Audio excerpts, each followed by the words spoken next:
And again, welcome. So I'm going to share my screen now and get started on this presentation. Present and view. So good afternoon, everyone. Thank you again for your presence in what I believe is such an important topic that's relevant to what's going on today. My name is Dr. Maria Akinyele, and I'm here today to really share my experiences and why I believe in the power of approaching social emotional learning from a culture responsive lens. So I'd like to start off with a bit about my background. I'm the founder of Agiri Learning Consultants, and we are a professional development organization that seeks to provide resources and effective professional learning experiences that actually develop teachers. And we believe in research-based approaches to professional development, using adult learning principles, and also using the tools of emotional intelligence and culture responsive teaching to really engage our adults. I also work as a leadership coach, primarily for urban schools in New York City. I've helped over 100 schools achieve equitable literacy and social emotional outcomes for their students. In addition to that, I am a professional learning advisor for the Danielson Group, where I help them really think about their language for the framework through an equity and culturally competent lens. I teach aspiring principals every year. I teach us college. I teach them how to engage in conversations around race and equity using adult learning principles. And lastly, my expertise is in creating culture responsive literacy systems within schools, and also in how to structure emotional intelligence. So I wear many hats in education, but what I'm most proud of is really living a purposeful life. And living a purposeful life means that I am the person that I needed as a kid. You see me in the middle with my two fingers up over one of my younger brother's heads. And we had a joyful but also challenging childhood. My mother came to this country with my father, but he died suddenly when I was about 6 years old. So my mother was catapulted into being the head, the mother and father of a household overnight. So because of that, the sudden passing of my father, I at the time was experiencing some trauma. But growing up in the 1980s as a kid, there was no language around social emotional learning. So what the behaviors of restlessness, of fidgeting, of just being sort of an agitated kid was a normal response to having your father pass away. But at the time, they thought that something was wrong with me. My teachers recommended me to get special services. But my saving grace was that I always did well in school. And I always think about if someone would have asked me how I was feeling at the time, possibly they could have created an academic road or an academic pathway for me to really acknowledge where I was emotionally, and then also give me the tools to have a healthy response to the trauma that I experienced. So it's my life's work to be the person I needed for all kids and all adults that I interact with. So, how did I get into culture responsive SEL? So, I told you a little bit about my background, my personal background, but it actually all stems, builds upon my work in observing the recent advent of culture of social emotional learning in schools. So, it's the newest buzzword these days, and every school is running to engage in or implement some social emotional learning within their schooling structures. But it's being implemented in a problematic way. So I sat in a classroom one day with a teacher who was a lovely human being, and there were about 25 students in the class. She asked students, because her principal said that she had to do SEL every day, she asked her students to identify the emoji that exemplified how they were feeling at the moment. So we had 10 students who said, "Oh, I'm feeling great, miss. Life's good." Another 5 students said, "I'm kind of feeling sad today." So that's the emoji that they identified on the top of their assignment sheets. And then we had another group of students, about 10 that I counted in the classroom, who felt really angry. So I thought that this was like, wow, such powerful data for the teacher to use to inform her next steps. So I want you to pause for a minute and think about if you had a classroom filled with 25 students and 10 of those students said that they were feeling really angry, and another 10 of those students said that they weren't feeling, they were feeling happy, and 5 said they were sad. What would be your next move? So I'll give you a couple of seconds to just jot down an answer and think about that.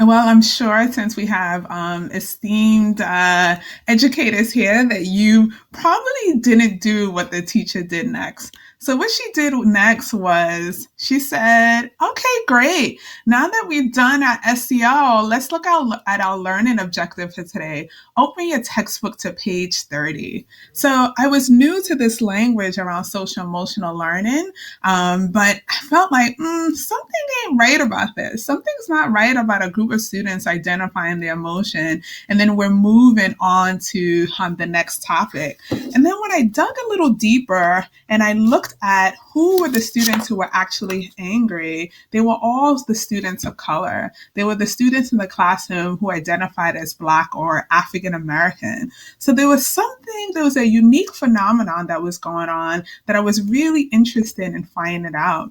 And then looking back on how the teacher responded or reacted, I always approach problems or phenomenon from a change management lens. And from a change management lens, it says that we don't blame the person, we blame the structures and then fix them. So there was something around how social emotional learning was being implemented as a structure that was problematic, that was creating the conditions for the teacher to not address or engage the students on the emotional with their current emotions. There was something in the training and the implementation and professional development that made her actually decide to move on.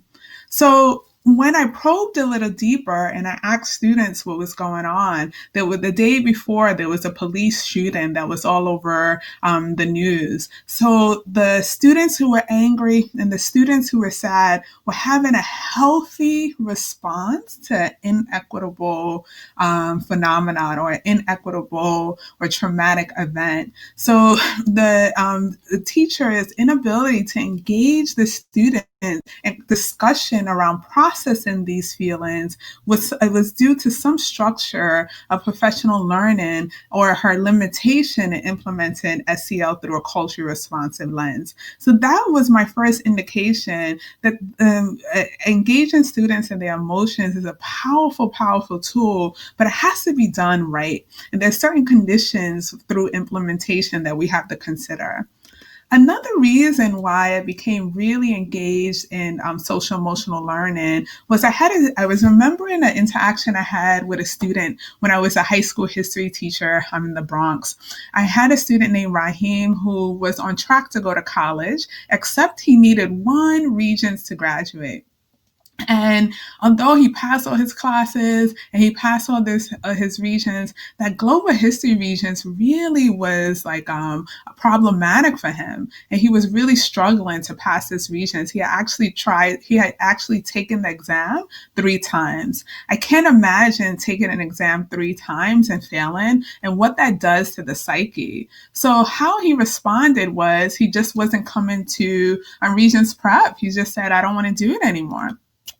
And in sitting down in the teacher's lounge conversation, the teachers at the time would sort of berate Raheem. They said, he doesn't care about his future. You know, people in these neighborhoods, the Bronx, they don't care about their livelihood. And it was all of these deficient mind and understandings of what Raheem was going through and how he was reacting. So I decided to engage in a process of culturally responsive teaching, which is to seek to understand, which is to seek to inquire before I judge. So I asked Raheem to think about how he was feeling about the test. I said to him, "How are you feeling about this exam?" And he said, "Well, I don't care." I probed a little deeper. "Why don't you care?" He said, "It won't make a difference." Then I probed a little deeper. "How have you been dealing with that feeling that it won't make a difference?" Just not caring, it makes my chest tight. So at that point, I realized that what Raheem was actually experiencing was anxiety, but he didn't have the emotional literacy. And emotional literacy is the ability to name what you're feeling. And once you're able to name what you're feeling, then you can do something about it. So instead of that, what teachers did was interpret his behavior as not caring when actually he was just experiencing anxiety. And anxiety as an emotion is just a data point, like all emotions are. Every emotion that we experience as human beings is an indication for us to act or think deeply about what the emotion is giving us. So, for example, the idea that the emotion of feeling angry is a healthy response to something that's not right. The wisdom behind anger, why we feel angry, is to help us fight against our problems. So all emotions that we experience are neutral. They're neither good or bad. They only become good or bad if we sit in them for too long. But every time we experience an emotion, there is data, there's wisdom behind that emotion. So anxiety, the way it shows up, the way we see anxiety around fear of the future is that it looks like this. It looks like somebody who's visibly anxious, who's biting their nails. But the wisdom behind anxiety is that the pain is there to help us to take action to survive and thrive so that we can ask more questions and to get more information to make informed decisions and that we can seek clarity. But the way that it showed up with Raheem was through disengagement. So I started to ask this question, what if anxiety shows up differently depending on culture and experience? The way that I show that I'm anxious might be different based on my cultural upbringing, based on my experiences of how adults reacted to me. So the core feeling, the emotion we all have feelings of anxiety, fear, anger, joy, and elation. But how it shows up can depend on our context and it can depend on our culture. And that's exactly what was happening with Raheem. He was anxious, but the way that he was showing his anxiety was by not showing up, by disengaging. So I decided to talk to him about anxiety, to tell him about the wisdom of emotions, what his anxiety was trying to tell him. His anxiety was telling him, you need to sort of prepare for something that's coming up. Are you prepared? Can you actually do this? Let's make a plan. And that's exactly what I did with Raheem. I sat down and I experimented with different techniques on how to talk to his anxiety, on how to have a positive self-talk around his fears, and also to come up with different game plans around how to study and how to take the exam. So Raheem was able to successfully graduate because of that. So I learned from this experience that when the corn doesn't grow, don't nobody blame the corn. There's something around how we're interacting with our social emotional school structures that's either preventing or allowing students to grow. So today's session is really going to be around looking at the conditions to create a healthy social emotional learning programs at your school, and also to think about what are the qualities of that. And that road for SEL has been paved with good intentions, meaning that the idea of we have to pay attention to how kids feel and how they process emotions is a really, really good thing. But any tool, I want you to remember, despite its good intentions, can be co opted and become oppressive. So, our goals for today is to help you understand what is culture responsive SEL. And culture responsive SEL acknowledges and builds upon the race, culture, and ethnicity of students. It acknowledges the societal context of the school community. It recognizes that schools are not isolated structures that are outside of society, but they are representative of society. And because of that, we have to engage in the context of which our students are being educated.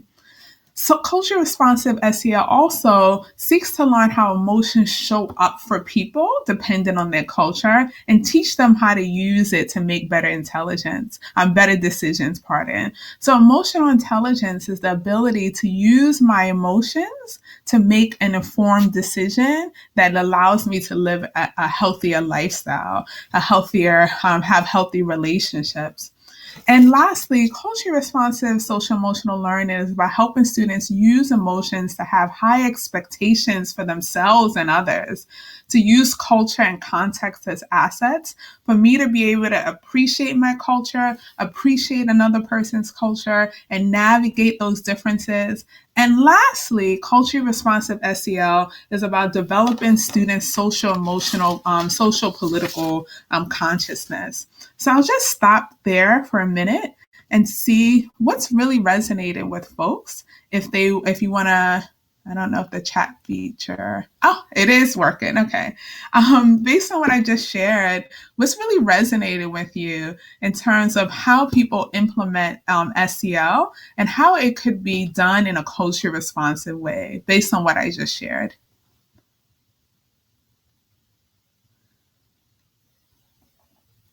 I see a question, Andrew Adelman. Yes, I will share this. I'll put my email now. So if you email me, I will share the handout.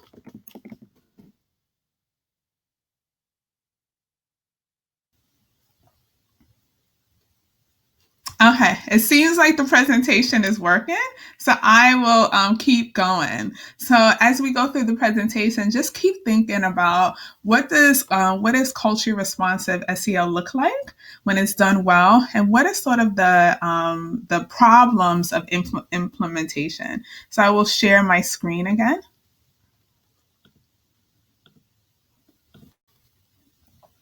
Okay. So, in today's session, I'm going to go through, which I did around what makes good culture responsive SEL, offer some guidelines for implementation. And then I always think in terms of being a leadership coach and an education consultant, knowing what not to do is just as important as knowing what to do, and offer ways that my professional development services and the people that I work with can support you moving forward. So, why is it needed now? Why is culture responsive SEL a thing or should be a thing? Well, in 1987, the military put together this framework for understanding what the world was going through. And the world at the time they described as volatile, where there was competing demands and things were unpredictable, and that there was a lot of uncertainty, where people were asked to make decisions where the outcome wasn't certain. So they were dealing with a lot of uncertainty, and that things became more and more complex. So the way I used to do things are no longer, and now I have to do 10 more steps in order to do that same thing. And then the last is that the environment is ambiguous, unfamiliar, outside of my expertise. So if we think about the remote world now, It has all of these attributes for teachers, for students, for principals. It's volatile, it's uncertain, it's complex, and it's ambiguous. So this is the reality that our school communities are dealing with currently. And we have to really think about, are we preparing people emotionally now to deal with these attributes? And to think and more intently that what we say or don't say is actually laying the foundation for future reactions. How we engage with VUCA, with volatile uncertainty, and ambiguity now is laying the foundation for our students on how they're going to react in the future. So what is a reaction? A reaction is just a repetitive action. So I learned what thoughts, what feelings and behaviors are acceptable, and that becomes my normal, and I just react and reenact those actions. So when we think about what our students are learning from us, they're so impressionable. They're learning from the adults in the building how they're dealing with VUCA. They're learning from their parents how they're dealing with VUCA. And this becomes the foundation for their future reactions. So it's really up to us to have a principled engagement. We're thinking about what are healthy social emotional responses to the context, to the VUCA of today. So the common reactions that I see in school communities that I believe my work is around is we enter into this fight, flight, or freeze response where people are not talking about race and racism in their school. So that is volatile, ambiguous, and uncertain for a lot of folks. Not talking about dominant culture and not talking about dominant culture as a lens to process different emotions. So these are the ways that people are reacting to VUCA. Where what we want to do is we want to teach people how to have a healthy response. And a response is I'm able to process my emotions and think about what actions, thoughts, and behaviors do I want to engage in to respond to racism, to respond to COVID, to respond to the context that my students are engaging in. So one of the ways we can start doing that is really by understanding culture and how culture is what we think is normal. So what I consider a good attitude, a good belief, a thought, an action, or feeling to anything is what is considered culture. And culture is actually a schema, an active schema, or a pattern that we have in our brain. And everybody has working schemas, cultural schemas in their mind that affect their interactions and their perceptions with the world. So one way to start thinking about in your school community or engage with conversations around culture is this tree map around culture. Some people have seen it as the cultural iceberg, but it's really, really powerful. On the top level, what we consider culture, normal ways of being, are what's considered personal space in a culture, or what's considered acceptable way of how to clean food, or what is a celebration. These are all the ways that we think about, we're able to see culture.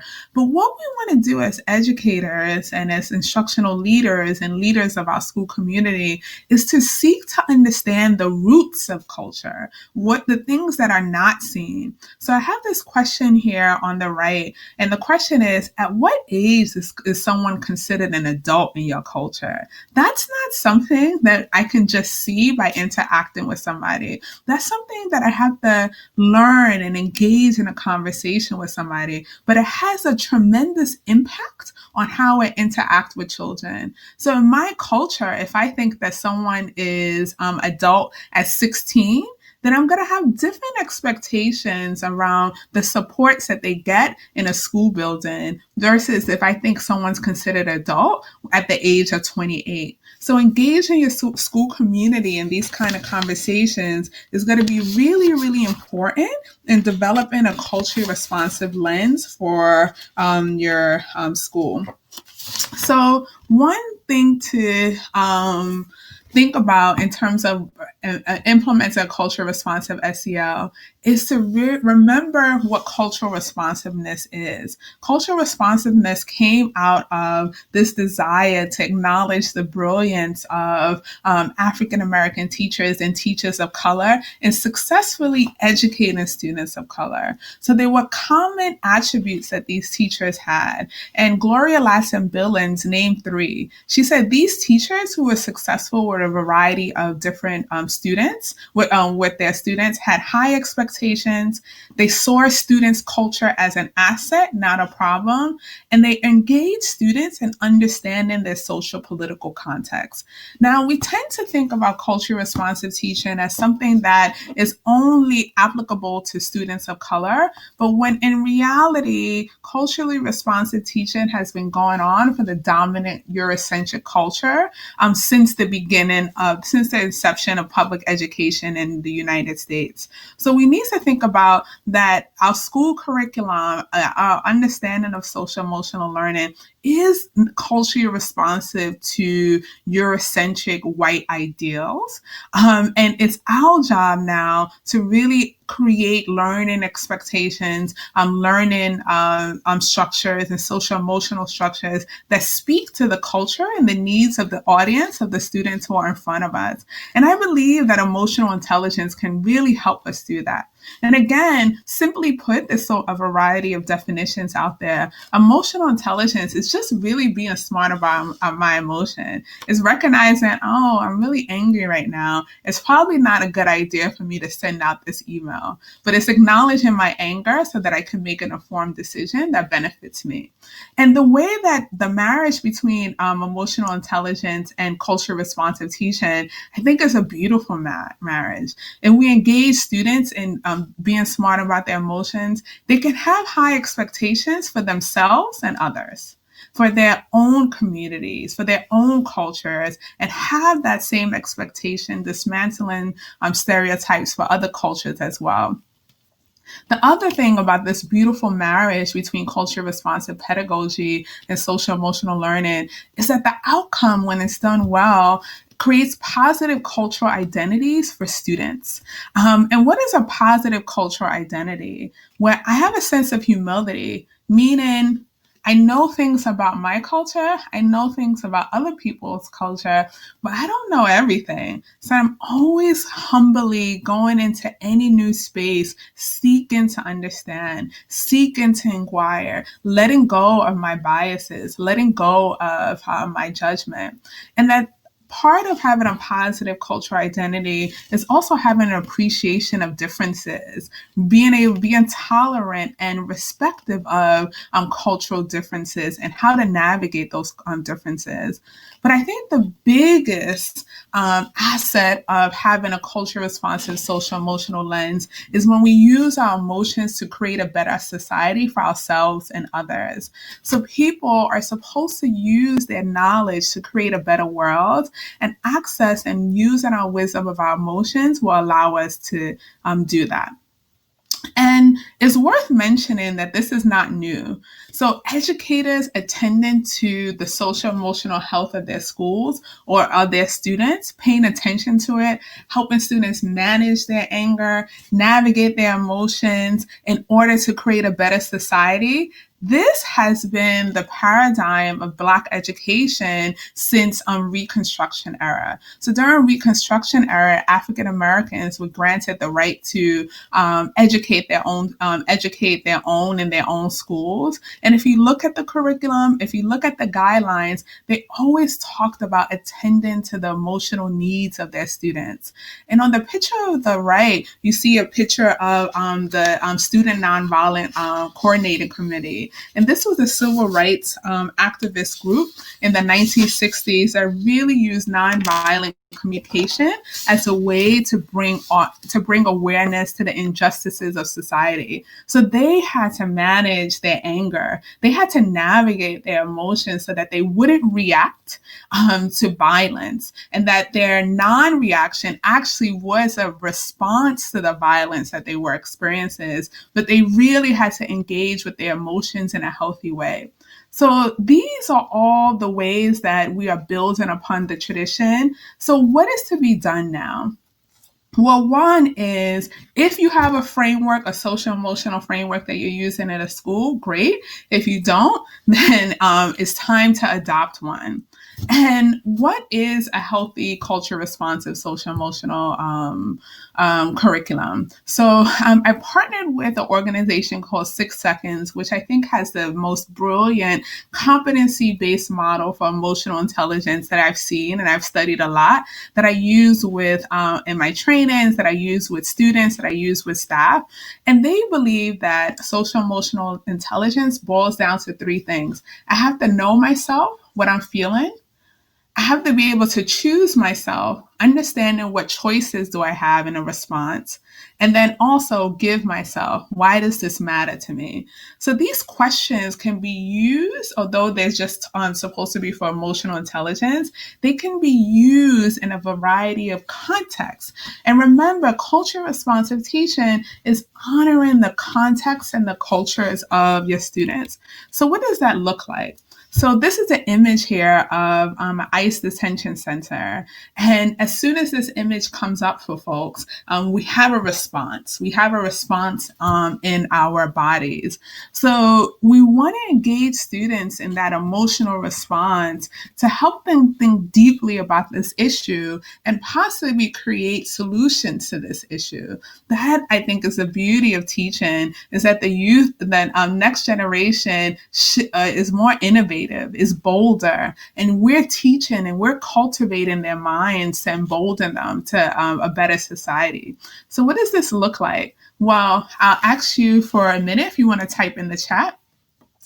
When you look at this image, what emotions are you feeling? Can you put a name to it?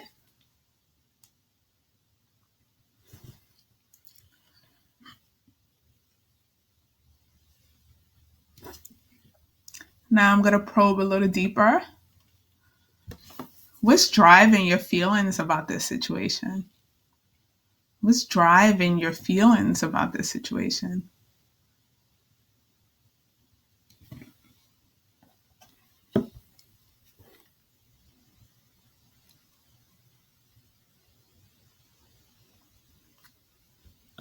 Next question.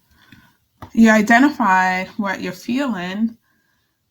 What choices do you have? What choices do you have? You see an image like this? What are your choices?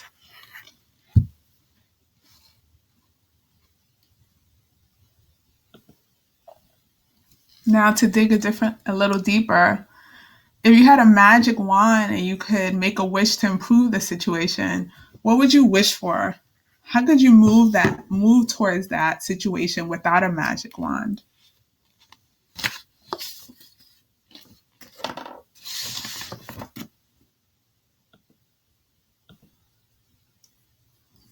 Lastly, why does this matter to you? Is this hidden any of your stuff? And if so, why? There's something that's important or not important to you that is worth to pay attention to.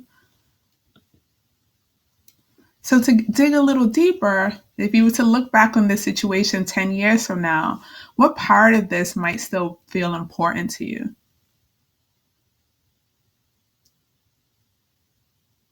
So these are the type of questions that this framework engages our students and our educators around, is being able to be present with the uncomfortable or big feelings that we have, and then harnessing those feelings to move towards something that we actually want. So this is one way that you can start to implement a culture responsive SEL curriculum in your schools, is to take questions like this and really engage students in the current issues or things that they see in the media or things that they're already dealing with. So I'll just stop here for a minute and I'll ask you to think about, what question of all these questions do you really like? If you could just type that into the chat.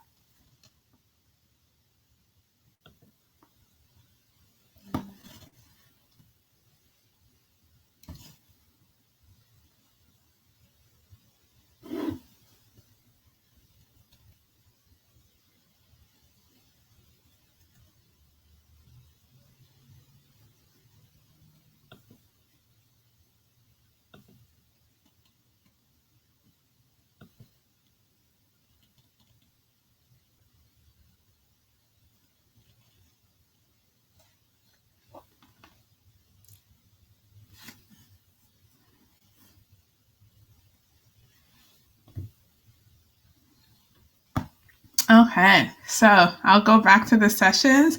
If any questions come up, please feel free to write in the chat so I can see what's on your mind. Okay.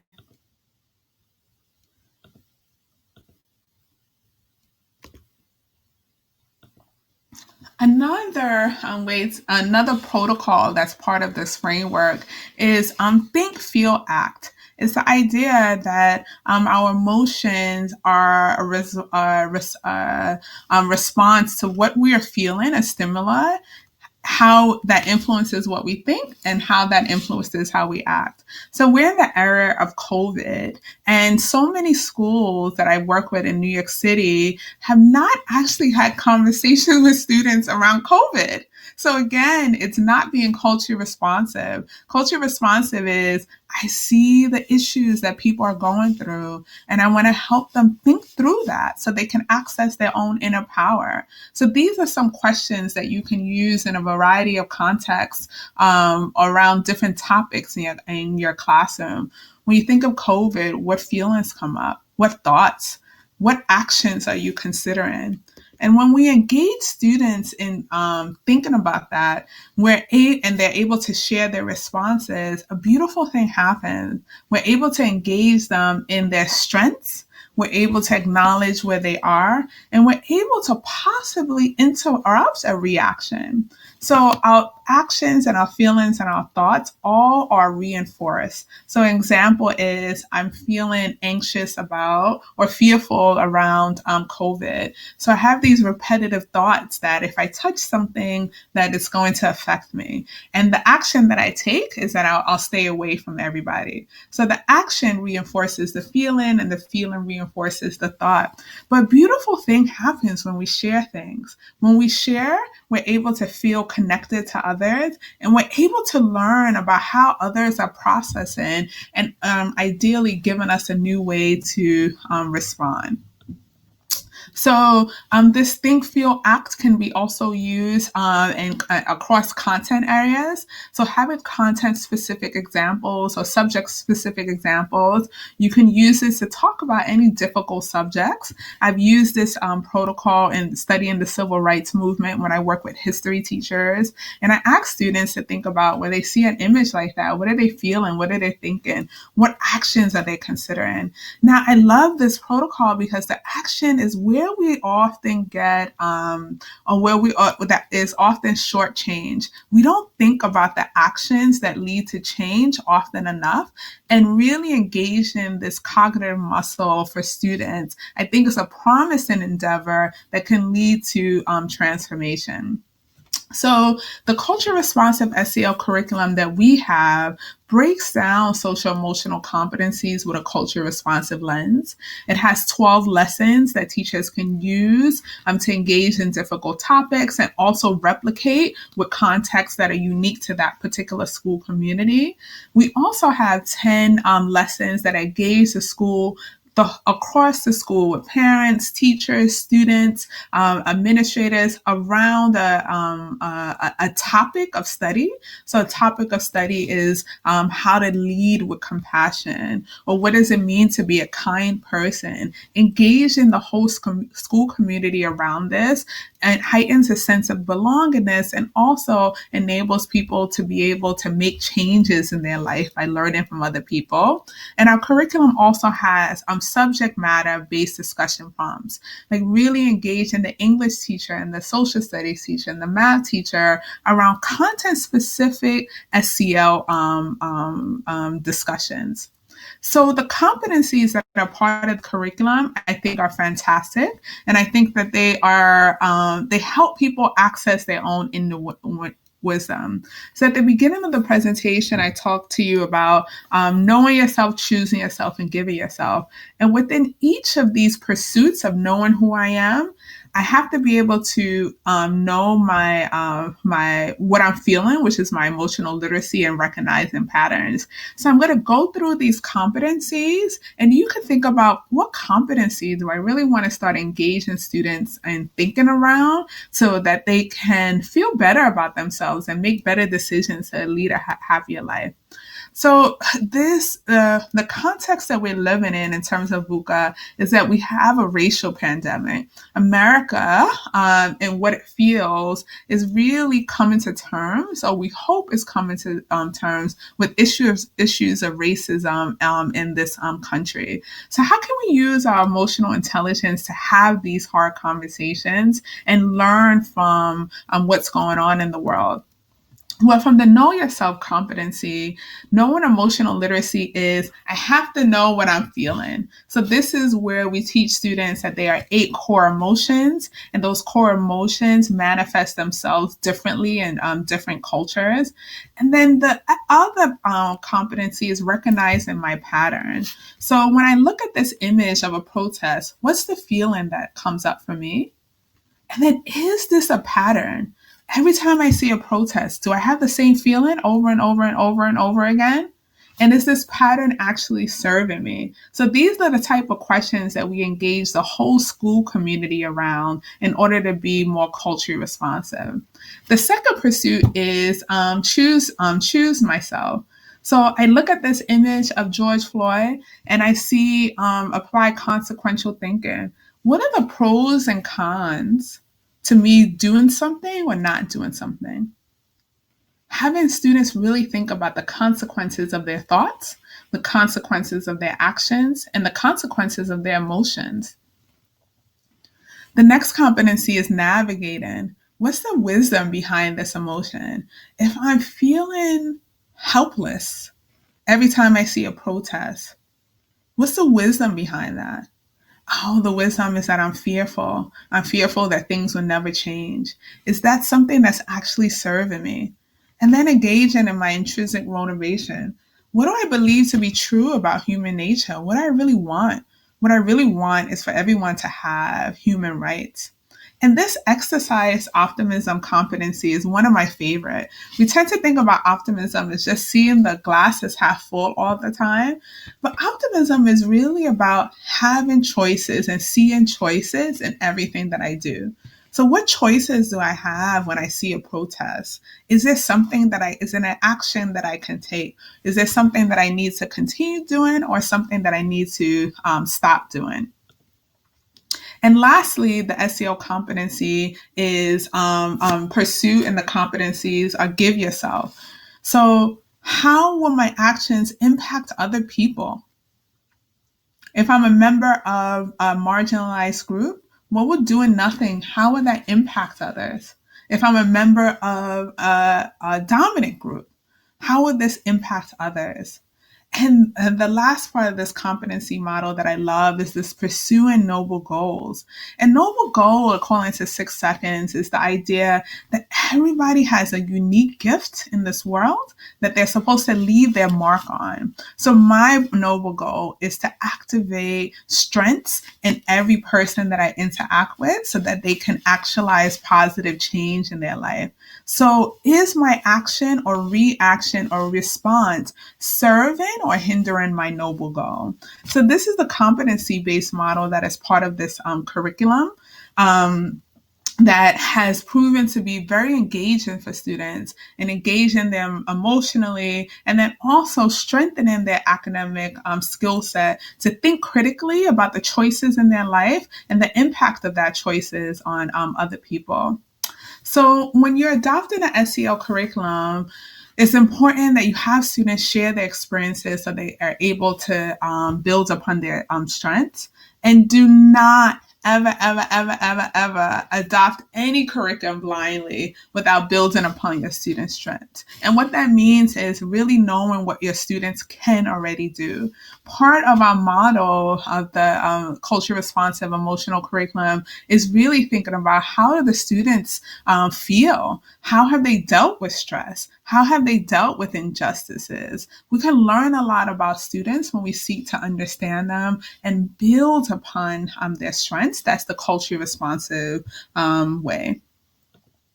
So the second solution is to provide your staff with change-oriented, culture-responsive professional development. And you notice what I said there, change-oriented. A lot of professional development is done in a one-shot workshop where people are just become aware of an issue. But true professional development actually develops people. And development means a change in perspective, a change in action, and change in how I see and do things on a regular basis. And my framework for engaging in professional development, change oriented, culture responsive professional development, is built upon the luminaries of women who have wrote extensively about this. So Gloria Ladson-Billings believes that culture responsive teaching is all about high expectations, cultural competence. Geneva Gay is all about having modern frames of reference. And Zaretta Hammond has really blessed us with the neuroscience behind culturally responsive teaching. So it goes hand in hand. A school that does culture responsive SEL has to be a school that's also engaged in culture responsive professional development. And what should that be able to do? Well, at the end of the day, I'm using the language that so many of students in New York said, in New York, at the end of the day, it should have a positive impact on students. And that teachers are able to develop these competencies. They should be able to engage in critical reflection. When I ask a teacher who does culture responsive teaching, they should be able to tell me how power works in our society. How does race work? How does culture work? How does it serve or not serve the students that are in front of us? They should have an awareness of themselves and their cultural identities and their racial identities and the connection to their histories. They should be able to develop positive teacher relationships. And this learning science piece is really important. A lot of people think that culture responsive teaching is all about, oh, kumbaya, you feel good, I feel good, all is good. No, it's about using research-based neuroscience and all the things we know about how the brain learns and cognitive routines so that students are able to actualize higher academic outcomes. So these are the competencies that are part of the Agiri pedagogical training framework. And it comes with a series of questions that really help teachers think critically about themselves. So our intent behind the way we do culture responsive professional development is that it has to have a positive impact on students' intellectual capability. Students should be smarter at the end of the day. Students should feel more successful and also have evidence of success. So many professional development around culture responsive teaching is just on the affective and not necessarily the cognitive aspects of learning that are very important for students who have been marginalized. In order to have access to good lives, they have to build up their intellectual capability. So our approach is unique in that we're really seeking to build master teachers. So many change initiatives in schools are always about the district has an idea, so we all implement it immediately. And what happens? Who suffers as a result of that? Students. And what is a result of that student suffering, of them not having the best teachers implementing their best practices because teachers weren't given time to really become masters of something? The students suffer, and we engage in a repetitive cycle where teachers say, "Oh, I tried this, it doesn't work." And I see that it doesn't work for students, and then I feel bad about my teaching practice. So our road to culture responsive training is really building up the skill set of a core coalition of students in your buildings. So we do that by using a change management lens and also using culture responsive teaching as a problem diagnosing and problem solving approach to school development. So the thing to remember is that we need to develop teachers like we develop students. That's the only way sustainable and positive change occurs.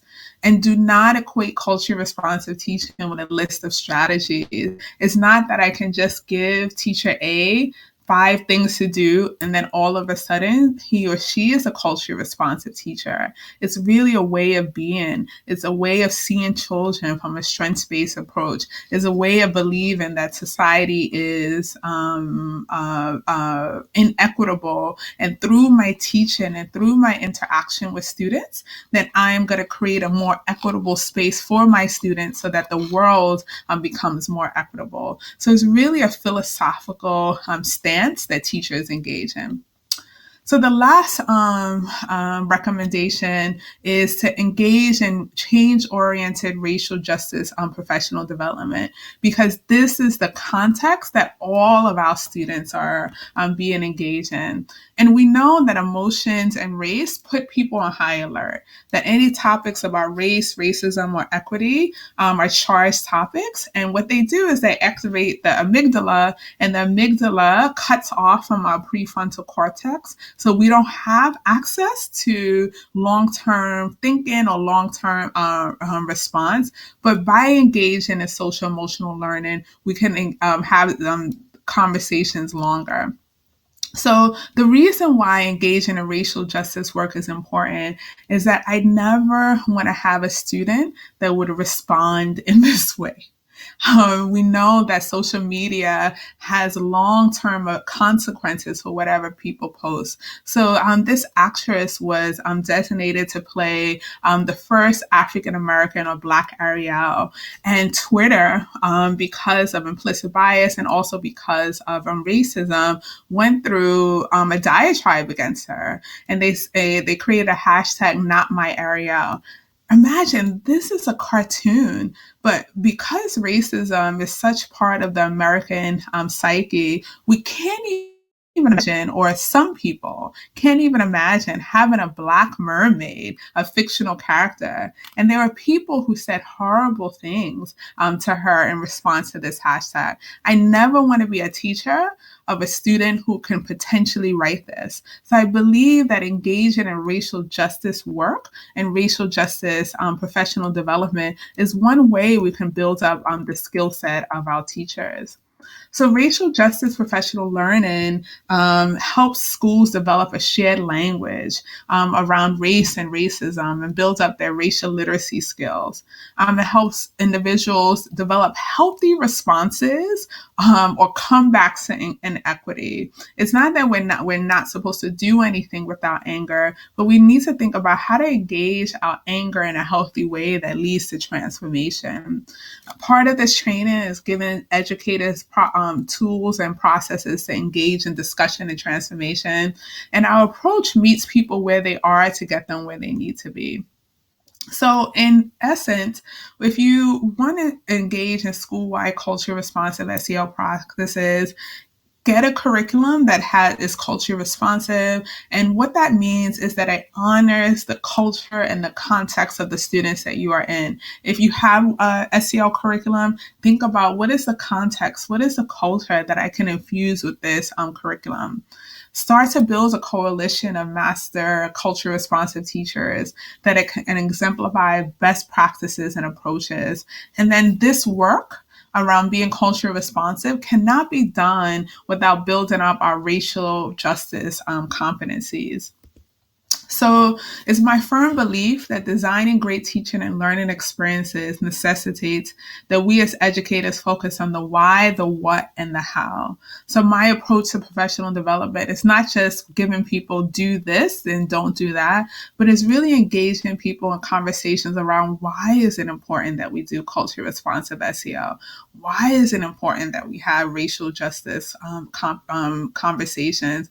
What happens if we don't do this thing? To really compel people to a larger purpose. And when people are working according to their purpose, then change is more sustainable and change is more positive for the people. And I also believe in using a change management lens, which is the how, and really thinking about how can we implement with integrity of honoring teachers and peoples as learners, so that we don't bombard people with too many initiatives and contribute to what not Doug Lamont, I forgot, I think it was Fullen or someone said as the law of initiative fatigue, meaning we're bombarding teachers with so many initiatives and we don't go deep enough. So our approach to professional development preferences deep learning over surface learning.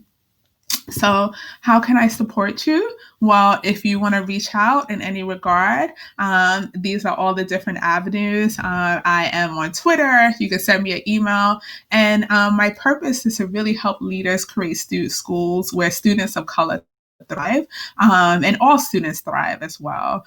But as a person of color in America, as a Black woman in America, I have had the support of so many amazing teachers who were culture responsive, who had Black skin and who had white skin. And I really believe that it has been the key to my own personal development. So if you have any questions, if you have any thoughts, I'm happy to be a thought partner. Please reach out.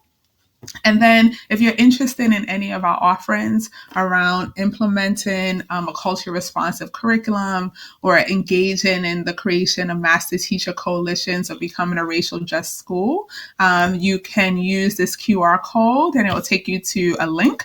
I'll also put the link in the chat. So thank you so much for your time today. I'll stay on for a little bit to see if anybody has any questions. Yeah, thank you all so much for being part of today's session. It was my pleasure to share my learnings and insights and passions with you all. And please see me as a resource moving forward.